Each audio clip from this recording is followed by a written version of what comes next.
need a reason to wake up. For me, it just took 11,000 volts. I know you're too polite to ask, so I will tell you.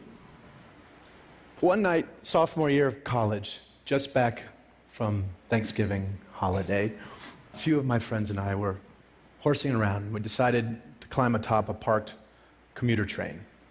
It's just sitting there with the wires that run overhead.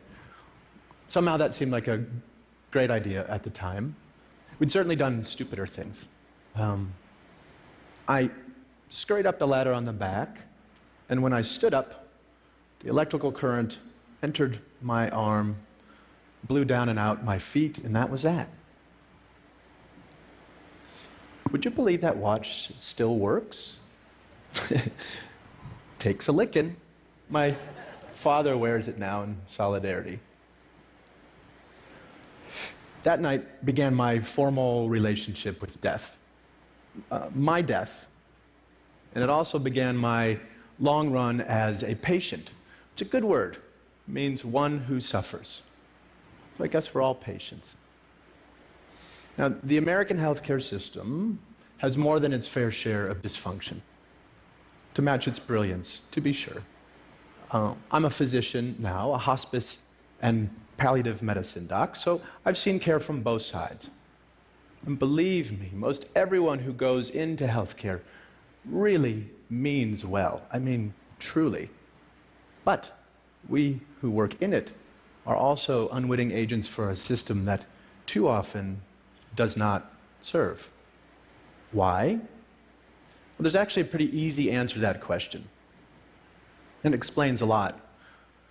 Because healthcare was designed with diseases, not people, at its center.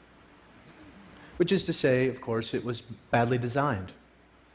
And nowhere are the effects of bad design more heartbreaking or the opportunity for good design more compelling than at the end of life, where things are so distilled and concentrated. There's no do-overs. My purpose today is to reach out across disciplines and invite design thinking into this big conversation. That is, to bring intention and creativity to the experience of dying. We have a monumental opportunity in front of us before a universal, one of the few universal issues, as individuals as well as a civil society, to rethink and redesign how it is we die. So, let's begin at the end. For most people, the scariest thing about death isn't being dead, it's dying, suffering. It's a key distinction. And to get underneath this, it can be very helpful to tease out suffering which is necessary, as it is, from suffering we can change. The former is a natural, essential part of life, part of the deal. And to this we are called to make space, adjust, grow. It can be really good to realize forces larger than ourselves. They bring proportionality, like a cosmic right-sizing.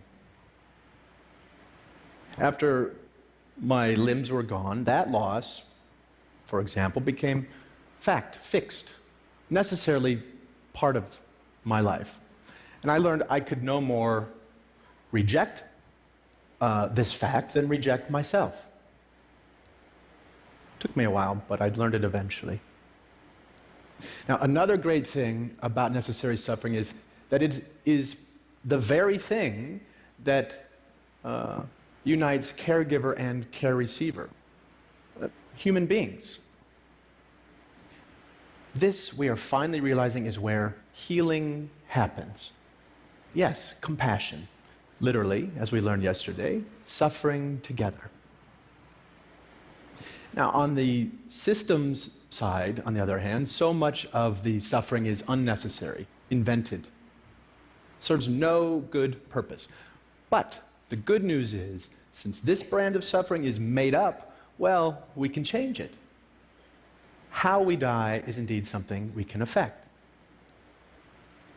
Now, making the system sensitive to this fundamental distinction between necessary and unnecessary suffering gives us our first of 3 design cues for the day. After all, our role as caregivers, as people who care, is to relieve suffering, not add to the pile. True to the tenets of palliative care, I function as something of a reflective advocate as much as a prescribing physician. Quick aside, palliative care, very important field, but poorly understood. While it includes, it is not limited to end-of-life care. It is not limited to hospice. It's simply about comfort and living well at any stage. Okay, so please know that you don't have to be dying anytime soon to benefit from palliative care. Now, let me introduce you to Frank. He sort of makes this point. I've been seeing Frank now for years. He's living with advancing prostate cancer on top of long-standing HIV. We work on his bone pain and his fatigue, but most of the time we spend thinking out loud together about his life, really about our lives. In this way, Frank grieves. In this way, he keeps up with his losses as they roll in, so that he's ready to take in the next moment. Loss is one thing, but regret quite another. So Frank has always been an adventurer. Looks like something out of a Norman Rockwell painting, and no fan of regret. So it wasn't surprising when he came into clinic one day saying he wanted to raft down the Colorado River. Was this a good idea?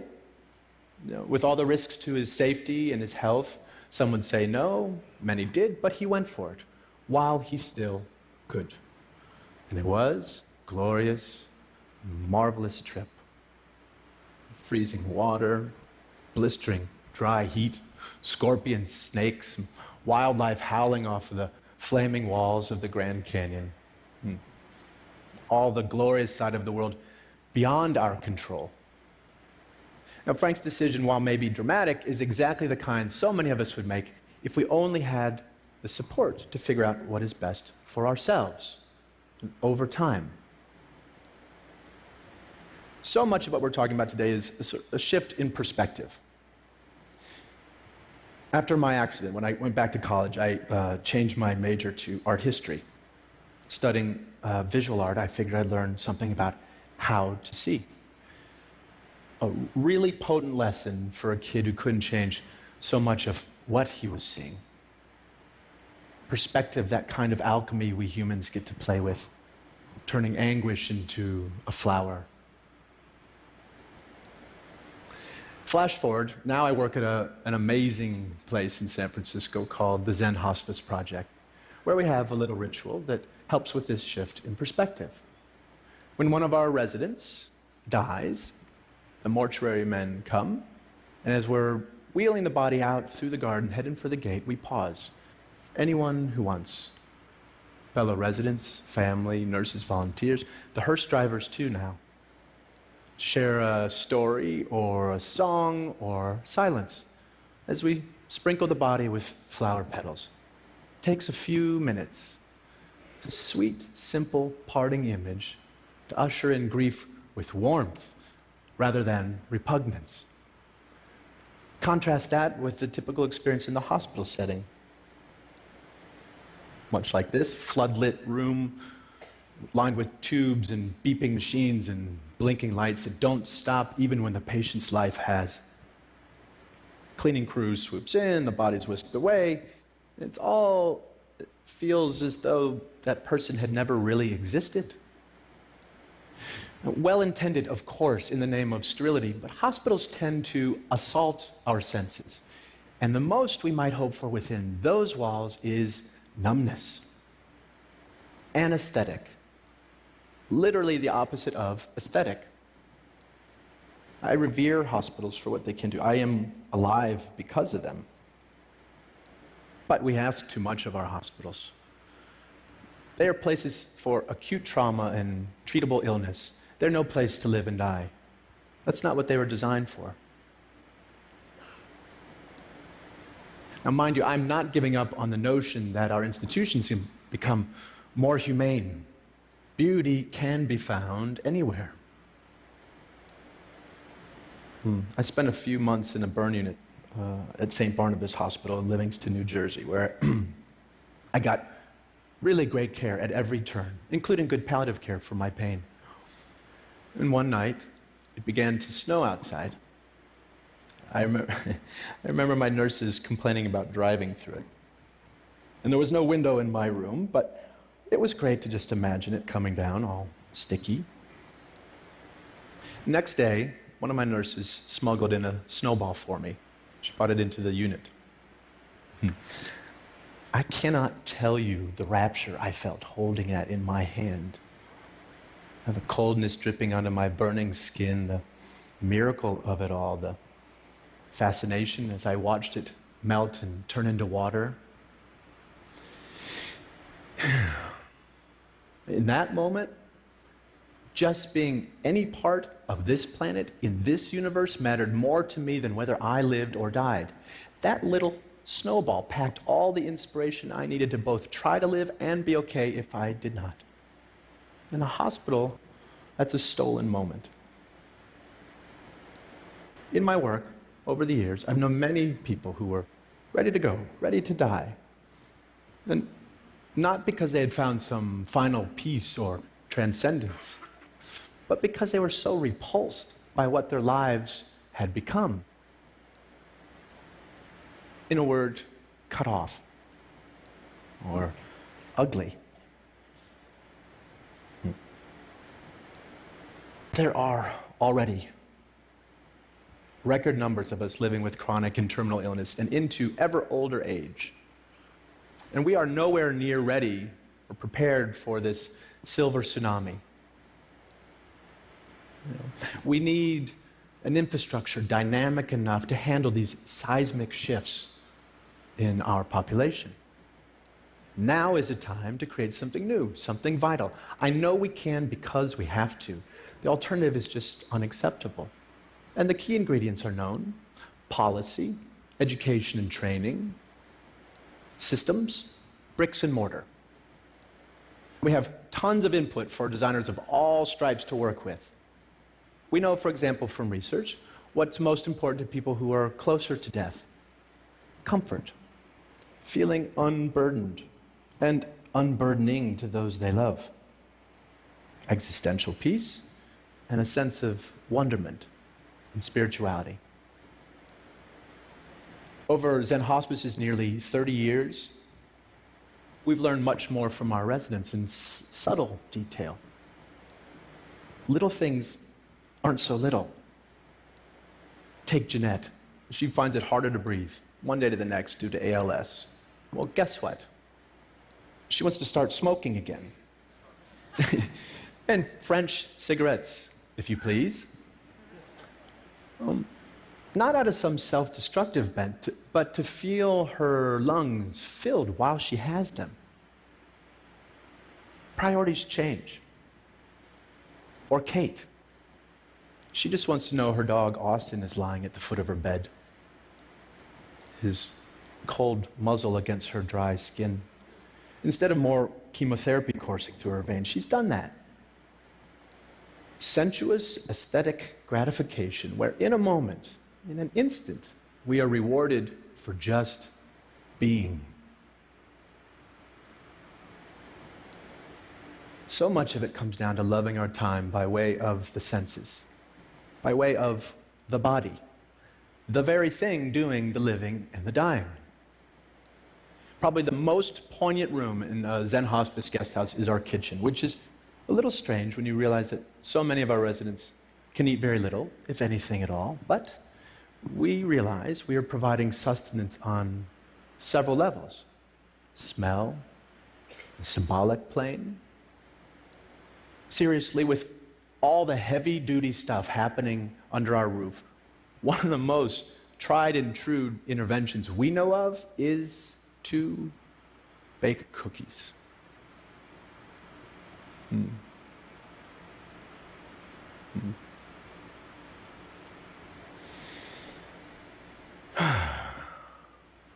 As long as we have our senses, even just one, we have at least the possibility of accessing what makes us feel human, connected.